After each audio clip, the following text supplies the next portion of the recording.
Doctor APJ Abdul Kalam గారు తెలియని వాళ్ళంటూ ఎవరు ఉండరు కదా. అయితే ఈయన 1931 అక్టోబర్ 15వ తేదీన తమిళనాడు రామేశ్వరంలో పుట్టి భారతదేశపు 11వ రాష్ట్రపతిగా సేవలందించారు.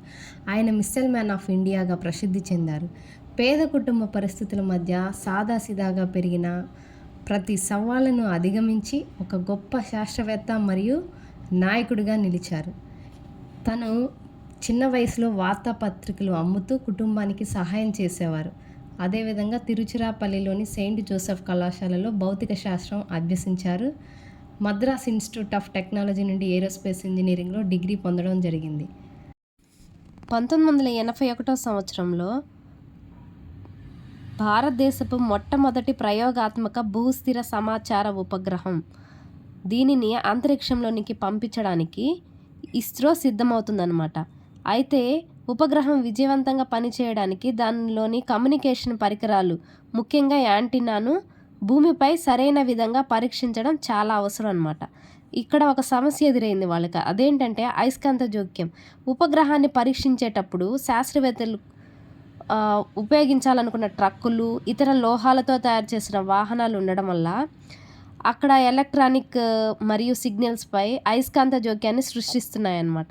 దానికోసం ఏం చేయాలా అని మన అబ్దుల్ కలాం గారు ఒక ఐడియా చేశారు. అదేంటంటే ఎద్దుల బండి దానికి పరిష్కారంగా మారింది. ఎలా అంటే ఎద్దుల బండి ఉపయోగించడం వల్ల దానిలో ఎటువంటి లోహం అనేది ఉండదన్నమాట. ఎద్దుల బండి పూర్తిగా చెక్కతో తయారు చేయబడుతుంది మరియు దానితో ఉపగ్రహ సిగ్నల్స్కు జోక్యం కలిగించే లోహం చాలా తక్కువ లేదా అసలు ఉండదన్నమాట.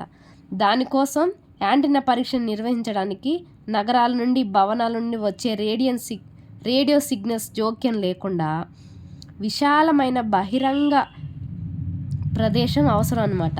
దానికోసం ఎద్దుల బండి ద్వారా ఉపగ్రహాన్ని సులభంగా బయటకు తీసుకువచ్చి అవసరమైన దూరంలో ఉంచి పరీక్షించడం జరిగిందనమాట. ఈ అత్యంత సాంకేతిక అవసరానికి ఒక స్థానిక రైతు నుండి కేవలం 150 రూపాయలు అద్దెకు తీసుకున్న ఎద్దుల బండి సరైన చవకైన పరిష్కారం అయిందనమాట. విజయవంతంగా దానిని జరిగించడం జరిగింది. ఆ పరీక్షా ఫలితాలు చాలా బాగా వచ్చాయి. అయితే ఈ కథ ద్వారా మనం తెలుసుకోవాల్సింది ఏంటంటే భారతదేశ అంతరిక్ష కార్యక్రమం యొక్క నిబద్ధతను, తక్కువ ఖర్చుతో ఉత్తమమైన ఆవిష్కరణలను సృష్టించగల సామర్థ్యాన్ని సూచిస్తుంది. వనరులు తక్కువగా ఉన్నప్పుడు కూడా మేధోశక్తితో అద్భుతాలు చేయగలమనే దానికి ఎద్దుల బండి నిదర్శనంగా నిలిచింది.